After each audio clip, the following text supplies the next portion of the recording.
Hey guys, Captain here. Today I'm bringing you 3 more of my LEGO Pokemon creations. And today we've got Scyther, Electabuzz, and Hitmonchan. Now I've actually had Scyther built for a while. In fact, Scyther was the first LEGO Pokemon I made and I really hated how it turned out. Thought it was very ugly, and so I ended up remaking it, and I'm much happier with this build. And then Electabuzz and Hitmonchan came much more recently.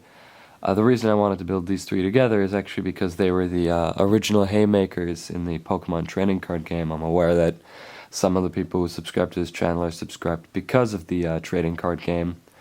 And so I figured I'd take just a brief amount of time to talk about them. Haymaker was the original dominant deck in the trading card game. The fact is all these guys were high HP basic Pokemon. I think all of them had 70. And they had pretty efficient attacks. And as a result, they could just make lightweight and powerful decks. Anyway, though, let's get started on building them. Alright then, starting with Scyther. To build the bottom of his body, take one of these Travis bricks, and the coloring doesn't matter. I used a dark gray one for the bottom and a black one for the top, but ultimately they're going to be covered on almost all sides, so the coloring really doesn't matter much. And take hold it upside down like such. Take a 1x2 lime green plate and stick it in the back, and place a lime green stud on the the bottom, I suppose, and then 3 lime green studs on what would normally be the top, and then one of these little fang claw pieces on the other side. And this is going to be the bottom of his body. Now in the center you're going to stick a 3-length rod. This is actually, I think it's a little bit of a flexible rod, some kind of flexible tube, but anyway, it just happens to be a great length. 3 really works out and looks much better than 4, because otherwise it would stick out a bit. And to the best of your ability, center it. To build the legs, very simple. Take an inverted slope like this, inverted slope brick, put a cheese slope on the back here, and then a 1x2 lime green plate. All these pieces have been lime green, as you can see. And then a modified plate with the ring of studs on the top here, and then stick one on each side. And the hole from the brick should be facing outwards. And that's Scyther's lower body. Next, take another Travis brick and orient this one so that the bottom is facing away from you. On what should be the top side, place a 1x1 lime green tile. And on the 2 sides, place lime green cylinders. And in these I put silver blades. I think you could probably toy around with scythes somehow or another. But these blades tend to actually, they carry the point across. You can realize that these are supposed to be Scyther's blades. They came from some kind of Ninjago sets, I think. I don't know, I bought these pieces online individually, but I'm pretty sure Ninjago is where they first came out. On the top, take one of these headlight bricks. Erling bricks, I think, is the official name. In fact, I think LEGO calls Travis bricks Super Erling bricks, according to some video that they once published. And then actually take, this I thought was clever part use, take a flipper in lime green and stick it in the back of a headlight brick, and that'll make Scyther's head. Creates the shape quite well. And then with the only direction left of the Travis brick, stick that onto what we have of the lower body. As for the wings, it took me a while to get wings I was satisfied with, but I finally came up with a design I liked. Take a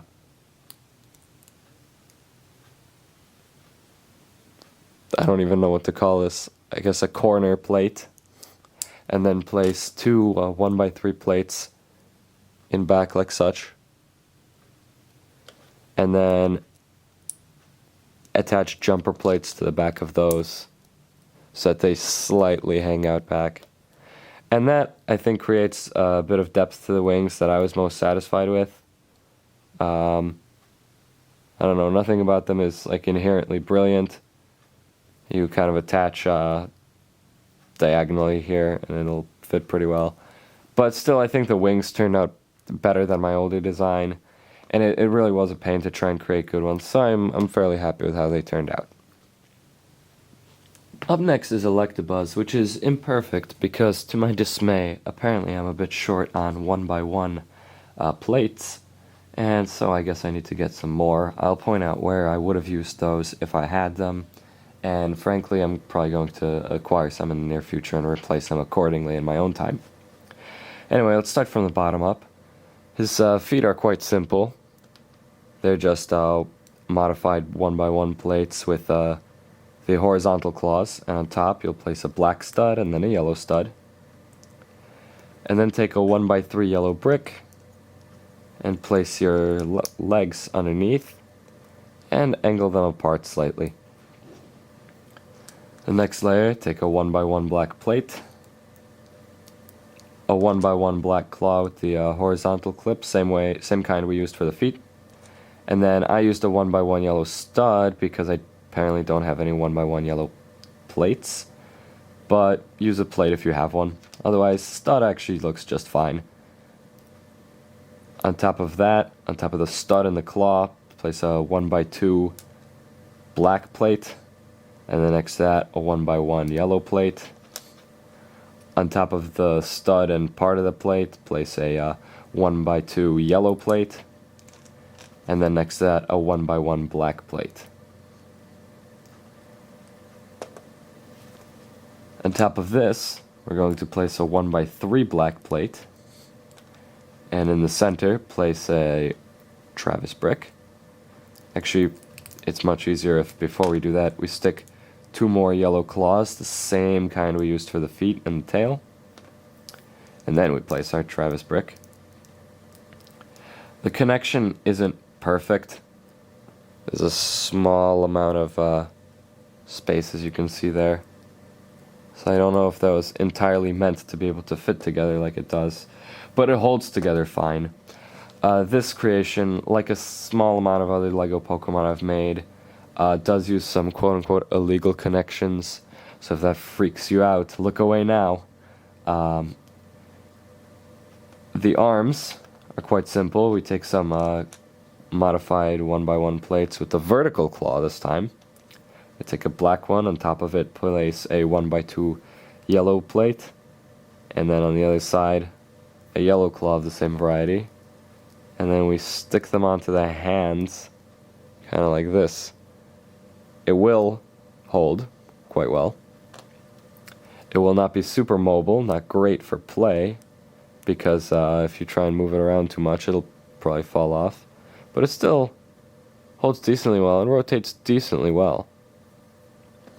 And the back, same concept. We're going to take the this kind of plate. It's a 1x4 yellow, sorry, not a plate, a tile. And this, I think I got this from some kind of space set way back when, 1999, sounds like the year.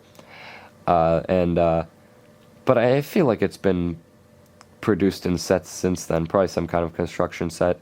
It's got yellow and black warning lines on it. As far as the head goes, I'm not entirely sure what I would call this. I'm going to call it a fire hose piece. You know, it's shown up in several firefighting sets, and I think a few others here and there, but most notably some firefighting sets. I think even some quite recently. And then on each side of these of the bar here, place a vertical type claw, and on top of the vertical type claw attach a hand. Might be slightly easier to attach the hand beforehand, up to you. But like such. Angle the hand slightly off backwards, as you can see with the other one I already have pre-created. It might be a little tough to do at first, but eventually you'll get it and it'll stick nicely. And then on the very top, place a yellow claw. And then you'll take the rod from the fire hose piece and just stick it into the Erling brick. Electabuzz's face does not look phenomenal, but it still looks better than any of the other designs I tried, and I'm rather satisfied with it. Hitmonchan took me a while to create, and I'm actually glad I found a use for these 1x2 lavender pieces when doing so. And I think I used some techniques I'm pretty proud of with it. Even if the body size isn't perfect, I am still very satisfied with the creation. Let's start actually with the skirt. Take an upside down Travis brick. On the front, place a 1x2 lavender plate, and on the back do the same. On the sides, we want to create this contraption, which is a sideways Travis brick with 1x2 lavender plates hanging down on all sides. And another one on the side. I wish I could have made this smaller width, because Hitmonchan does not have an incredibly poofy skirt. But it fits decently with the effect, and so I'm not going to complain about it. Next, take another 1x2 lavender plate, place a tan cylinder on it, and place a tan claw tile on it. And then make 2 of those actually, and attach these to a T-bar. Use this opportunity to angle the feet apart a bit, like so. And then stick the T-bar into the center Travis brick. Pretty much far enough to cover the T-bar or so. And there we've got his lower body. Next we want to take a black jumper plate, upside down, and then put 2 1x2 lavender plates underneath it. And we're going to stick this into the bottom side of this Travis brick. And now onto the arms and the head. Going to take a what I've been calling a briefcase piece here in tan. To make the head, we take another tan claw piece, place a stud underneath it, and then one of these pieces, a modified brick with studs on 2 sides. A little bit short of a Travis brick, but we're going to place plates on both sides here, and place them so it lines up smooth at the top. And then stick this right here to be the head. This is my least favorite part of Hitmonchan. I couldn't quite get like the spikes of the head, I guess. Hair. I don't know if that's supposed to be hair or something, but this is the head. That said, I still think the head is alright. And as for the arms, going to create this little mechanism here. Take a modified 1x1 plate with the stud ring. Place a cheese slope here. Hold the thing upside down and place a cheese slope here. And in the back now, place one of these claws you could find for various robots and whatnot. I don't know what kind of sets you can get these things in now, but I know they used to have a ton of them in Exoforce sets. And now, take a cylinder in tan and a rod, and stick the rod into the end of the cylinder and place a red helmet on top of that. Alternatively, you can go cylinder first and then rod, up to you. And take one of these arms, it's used for Star Wars battle droids, and attach the tan rod to one hand, or one end of it, I suppose, and do it so that the helmet is angled down. And then, like this, attach this little area in the claw. And then place both of these behind Hitmonchan's head. And this way, when the arms are neutral,